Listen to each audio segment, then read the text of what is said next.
Hello everyone, welcome to our channel education hotspot. So title से आपको पता लग गया होगा कि ये वीडियो किस रिगार्डिंग है। ये वीडियो में जिस टॉपिक पे हम बात करने वाले हैं that is the doubt of almost each and every student, right. Answer कैसे लिखना है इग्नू में जब आप एमए सोशियोलॉजी के लिए प्रिपेयर कर रहे हैं, तो आप किस तरीके से एक अच्छा आंसर लिखे कि वहां पे आप अपना जो है एक गुड स्कोर जो है एक आंसर से ले पाए। तो देखिए, फर्स्ट चीज जिसकी मैं बात करूंगी, जिसको आप इग्नोर कर देते हो जब आप आंसर राइटिंग की टिप्स की बात करते हो, इज वेरी बेसिक थिंग। सीधा स्ट्रेट टॉपिक पे आ रहे हैं, नो मोर बकवास, सीधी बात करते हैं। The first thing is content. देखिए, आप लोग जितना ट्राई कीजिए, बिकॉज जनरली इग्नू वाले स्टूडेंट इधर वर्किंग या घर संभाल रहे हैं, कुछ भी कर रहे हैं, that's why they took optional, मतलब आपने रेगुलर स्टडी नहीं करी है, दैट्स व्हाई आपने एक ओपन यूनिवर्सिटी को अडॉप्ट किया है, क्योंकि आपके अपने अलग अलग रीजन हो सकते हैं। तो आप उतना डिवोटेड होके, I am not talking about all the student, but there are many student जो उतना डिवोटेड होके नहीं पढ़ते हैं, वो लास्ट मोमेंट पे स्टडी करते हैं। आप लोग ये वीडियो देख रहे हैं, आप लोग इस चैनल से जुड़े हैं, तो इसीलिए ना कि आप ऑनलाइन कुछ कंटेंट सर्च करें जिससे थोड़ा इजी लैंग्वेज में इंपॉर्टेंट टॉपिक पता चल जाए, so that you can cover और एग्जाम में लिख ले। तो एक आइडियोलॉजी रहती है आधे से ज्यादा स्टूडेंट की, just to clear the exam, not to gain the knowledge, just to clear the exam. देखिए, मान के चलिए, क्योंकि आपको लगता है नॉलेज तो हम ले ही लेंगे यार, कहीं से भी हमें टीचर बनना है, ठीक है, उतना बेसिक हमें आता है, या फिर हम आईएएस की तैयारी कर रहे हैं तो वहां हमें ऑप्शनल डिटेल में कवर कर ही लेना है। तो इस आइडियोलॉजी की वजह से आप जनरली इग्नू का जो कोर कंटेंट है उस पर बहुत फोकस ही नहीं करते हो, जो भी रीजन हो सकता है, और कुछ बच्चे करते भी होंगे, विच इज वेरी गुड। तो सबसे पहले तो देखिए, यू शुड ट्राई कि आपके माइंड में कंटेंट हो। जब कुछ शब्द होंगे, जब कुछ टॉपिक की अंडरस्टैंडिंग होगी, then only you will be able to write that. Otherwise लिखना शुरू कैसे करोगे? ठीक है, एक चीज अगर आप ध्यान में देंगे तो आपका एक आता है 20 मार्कर का क्वेश्चन, और एक हमारे पास होता है 10 मार्कर क्वेश्चन। 20 मार्क्स में मैं बात करूं, बच्चे कई बार ना sometime they ask stupid question, उनको रियलाइज भी नहीं होता कि ये स्टूपिड क्वेश्चन है, बट दे आस्क दिस, कितने पेज भरने हैं। Trust me, this is a very stupid question. Page भरने की बात नहीं होती है। कोई इंसान है वो एक लाइन में सिर्फ 5 वर्ड लिखता है, कोई इंसान है वो 8 से 10 वर्ड लिख देता है। It depend upon your hand writing. And plus one more thing that is important is a quality. Quantity के साथ थोड़ा क्वालिटी भी मैटर करता है। एग्री, हम हमारे थॉट प्रोसेस में होता है कि जो कॉलेज लेवल पे ये जो पढ़ाई होती है, इसमें जितने पेज भरो उतने नंबर, पर पेज भरने में कुछ भी अगर आप लिखोगे तो भी मार्क्स नहीं मिलते हैं। तो first of all you have to keep in mind 20 marks के क्वेश्चन में द वर्ड लिमिट इज 500। ऊपर नीचे प्लस माइनस थोड़ा बहुत चलेगा, बट ऐसा नहीं कि 500 मतलब 20 मार्क्स का क्वेश्चन है, 2 पेज लिख के यू आर सेइंग नंबर मिलने चाहिए थे। नो, ऐसा नहीं होता। तो इसका आधा कर लो यार, 10 मार्क्स में 250 वर्ड्स आई थिंक आपको यहाँ पे कवर करने होंगे। अब वर्ड्स आपकी राइटिंग के अकॉर्डिंग आपको खुद आइडिया लगाना है। थोड़ा सा एक आंसर लिखने की तो प्रैक्टिस करके पहले से जाओ कि मैं 500 वर्ड कितने पेज में हम कवर कर पा रहे हैं, राइट। अब I think student are informing कि लास्ट टाइम से एक्स्ट्रा शीट मिलने लग गई है इग्नू में, बट जहां तक मेरी नॉलेज थी कि इग्नू एक्स्ट्रा शीट नहीं देता था। तो अगर एक्स्ट्रा शीट ना मिले तो अपने जो पूरा आपको बुकलेट मिलेगा उसको डिवाइड कर लो ना, कि 5-5 पेज में आंसर लिखने हैं, और कोई एक आंसर जो बच जाएगा वो 4 पेज में लिख देंगे। अगर 20 मार्क्स की बात है, 10 मार्क्स की बात है, तो यू शुड ट्राई 1 और 2, मतलब आगे पीछे का पूरा पेज कवर कर लेते हैं। और इनकेस अगर आपको उसके बारे में और ज्यादा कंटेंट पता है, आपके पास और अच्छी नॉलेज है, तो आधा पेज और एक्स्ट्रा ले लीजिए, राइट। बट ये नहीं कि 10 मार्क्स में आप लग जाइए 4 पेज वहां पे लिखने, पेज के हिसाब से भी मैं बता रही हूँ आपको, तो वो चीज ध्यान रखनी है। And do be little careful about the word limit also. तो कंटेंट टॉपिक को पढ़िए, समझिए, लास्ट मोमेंट पे ही सही कुछ चीजें पढ़ के जाइए। दूसरी चीज which is important is PYQ। देखिए, किसी भी एग्जाम में, चाहे कोई MCQ वाले एग्जाम देते हैं आप, चाहे आप ये कॉलेज लेवल के एग्जाम प्रिपेयर करते हैं, higher education, graduation, post graduation, very important thing is to look at the previous year question. अब कितने साल के, देखो कोई स्टैंडर्ड तो है नहीं, बच्चे माइंड में ये रखे कि जस्ट पिछला पेपर देख के जाएंगे तो क्या पता आए ना, ऐसा ट्रू नहीं होता है इग्नू के केस में, राइट। आप देखिए, आपके पास जब इग्नू का पेपर देखेंगे, टोटल 10 क्वेश्चन आते हैं, और 10 में से आपको क्या करना होता है, 5 अटेम्प्ट करने होते हैं। तो आप पूरे 10 क्वेश्चन अगर प्रिपेयर कर लेंगे, तो आप देखिए ना 10 टॉपिक प्रिपेयर हुए, हो सकता है इन्हीं में से कोई सेम टॉपिक अगली बार भी ऐसे ना करके ऐसे पूछा हो। आप टॉपिक प्रिपेयर कीजिए, क्वेश्चन मत कीजिए। जब एक टॉपिक आया ग्लोबलाइजेशन, तो just prepare meaning, feature, impact, अलग अलग जगह पे इसका क्या इम्पैक्ट पड़ता है, just prepare the whole topic, so that उसका अगला कोई भी क्वेश्चन किसी भी तरीके का है, you can change it in your words. अब कुछ थिंकर्स यहाँ पे, वो भी बताऊंगी मैं नेक्स्ट पार्ट में आपको।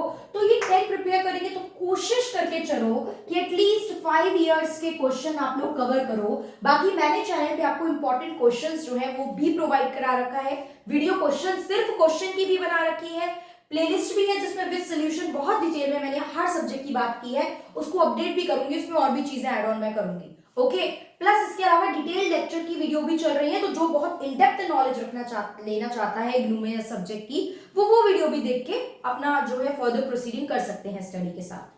अब यहाँ पे देखिए आंसर राइटिंग टिप्स इग्नू की ले रहे हो तो please do not keep UPSC in your mind, that is totally different thing. आप ये सोचो अगर आप इग्नू का आंसर लिख रहे हो बहुत अच्छा, तो यूपीएससी की भी तैयारी हो रही है, वहां पे आइडियोलॉजी डिफरेंट रहती है। यूपीएससी अगर बिल्कुल एमए जितना इजी होता, देखिए आई नो एमए वाला पार्ट टफ होता है, आप एमए ले रहे हो ना अगर सोशियोलॉजी से और आपका ऑप्शनल है, तो एमए में आप इतना सारा पढ़ना है, आपको 2 सालों में इतना पढ़ते हो, और वही अप्रोच जो होती है ऑप्शनल में थोड़ी सी डिफरेंट हो जाती है। टॉपिक सिलेबस में थोड़ा सा डिफरेंस तो आता ही है यार, थोड़ा मतलब थोड़ा ज्यादा भी कह सकते हो आप। तो आंसर राइटिंग वे और जो ये आपके मार्क्स है, वर्ड लिमिट्स हैं, प्लस वहां पे करंट के कुछ एग्जांपल, करंट कंटेक्स्ट में कुछ चीजें भी कई बार यूज करनी पड़ जाती हैं, तो as per that way it is different. तो इफ अगर आप में से किसी का यूपीएससी ऑप्शनल है तो कीप दैट इन माइंड कि ये सिर्फ ये करने से नहीं होगा, आपको वहां के पीवाईक्यूज भी करने पड़ेंगे, प्रैक्टिस करनी पड़ेगी सॉल्व कर करके। टेस्ट करिए, टेस्ट को चेक कराइए, रिव्यू के लिए भेजिए, and if you want me to do that please मुझे बताइए, I will upload a proper test question for you. आप लोग उसको लिखिए और मुझे सेंड कीजिए, आई विल प्रॉपर्ली मैं आप लोगों को इंस्टाग्राम पे पर्सनली ऑडियो फॉर्मेट पर उसका रिव्यू भी दे सकती हूँ। थर्ड चीज जो हम यहाँ पे बात करेंगे, देखिए कंटेंट की बात आपने कर ली, पीवाईक्यूज की बात आपने कर ली है, प्लस एक चीज और, आई नो आप लोगों के पास टाइम नहीं होता है कि आप इग्नू के लिए पहले से पहले 2 4 5 10 आंसर लिखे, क्वेश्चन पेपर पूरा सॉल्व करें, डू नॉट डू दैट, मत करो, कोई जरूरत नहीं है। लेकिन एक क्वेश्चन देख के आपने मेरी वीडियो से सुन लिया या किसी और चैनल को फॉलो कर लिया, that is up to you, या आपने खुद से बुक से रीड कर लिया, अब उस टॉपिक को आंसर फॉर्मेट में अपने माइंड में स्ट्रक्चर रेडी करो। यार लिखने की आदत से बच गए, टाइम से बच गए, अपने ऑफिस जा रहे हो, अगर वर्किंग हो, किचन में खाना बना रहे हो, अगर मतलब घर पे आपको काम करना है फॉर एग्जांपल, तो आप क्या करो माइंड में when you are doing something else, तो तब उस चीज के साथ साथ आप अपने माइंड में स्ट्रक्चर रेडी करो। अच्छा अगर ये क्वेश्चन आया तो हम ऐसे लिखना स्टार्ट करके ये डाल सकते हैं, और ये सब चीजें इस वे में लिखना स्टार्ट करो, राइट? तो स्ट्रक्चर रेडी करो माइंड में, मत लिखो हाथ से, टाइम बचेगा, स्ट्रक्चर रेडी करो। तो जब स्ट्रक्चर एक बनता जाएगा ना, तो एग्जाम में अपने आप हाथ चलता जाएगा। प्लस लर्न समथिंग, कुछ चीजें लर्न करनी पड़ेगी, जैसे किसी चीज का बेसिक मीनिंग याद करना इंपॉर्टेंट है, किसी चीज के बारे में किस थिंकर ने बात की है, दैट इज इंपॉर्टेंट। ठीक है, देखिए अगर आता है पेपर ना, कंटेंट पता है, टॉपिक पता है, तो ट्रस्ट में हाथ तेजी से चलता है, टाइम कम नहीं पड़ता। तो दोज हु विल से कि टाइम नहीं था, नहीं कर पाए, कर तो सकते थे, इस टोटली बेवकूफी, वो आपकी बेवकूफी है।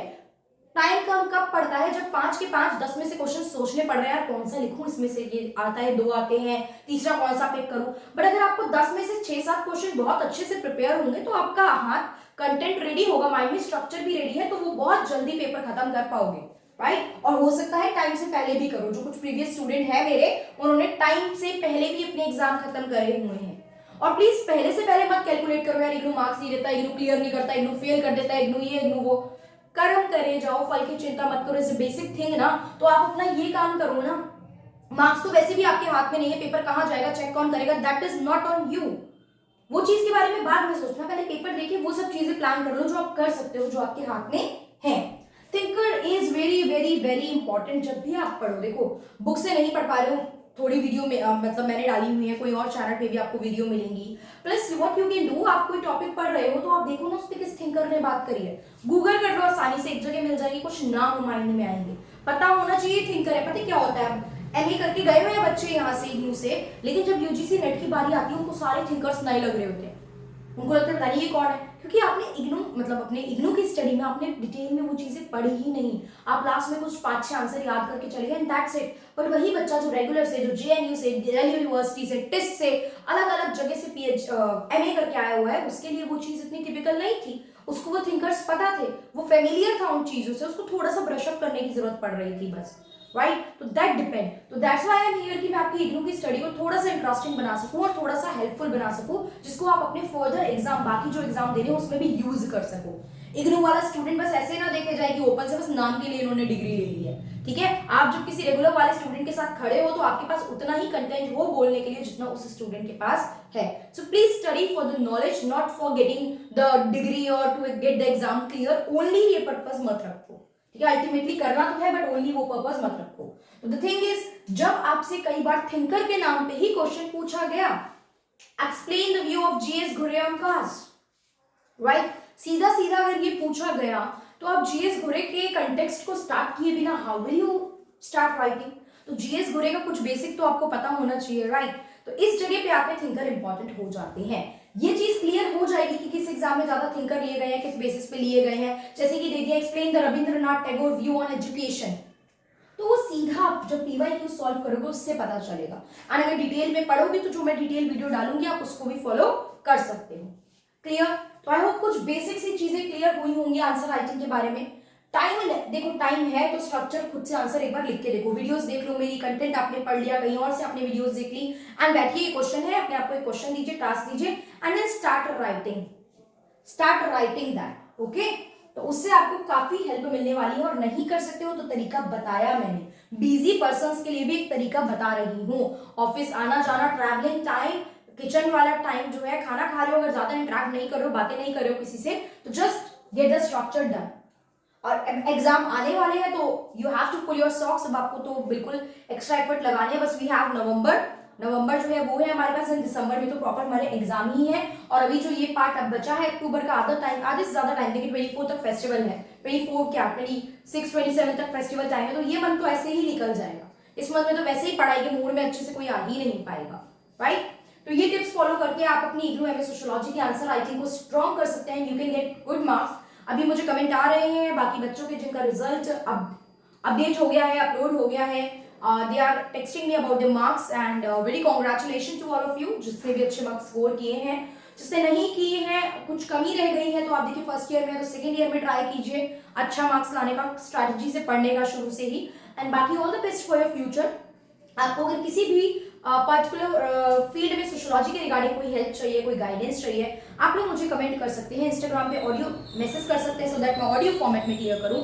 और देखिए दिवाली सरप्राइज के फॉर्म में what I am going to do, मैं उन फर्स्ट 20 स्टूडेंट के लिए एक पर्सनल कॉल फॉर्मेट में 5 मिनट्स का वो कॉल रहेगा। 5 मिनट्स में जो भी आपके डाउट होंगे मैं पर्सनल ऑन कॉल इंस्टाग्राम पे या फिर एक जूम मीटिंग के थ्रू एक पर्सनलाइज जूम मीटिंग प्लान करके फर्स्ट 20 स्टूडेंट के लिए मैं प्लान करने वाली हूँ कि आपको जो भी गाइडेंस चाहिए, जो भी आपके डाउट्स हैं, वो सब मैं क्लियर करूँ। Okay, so this is about the answer writing tips जो मुझे देनी थी। टाइम टू टाइम मैं देती भी रहूंगी और भी टिप्स एग्जाम जैसे जैसे पास आएगा हम लोग प्रिपेयर करेंगे।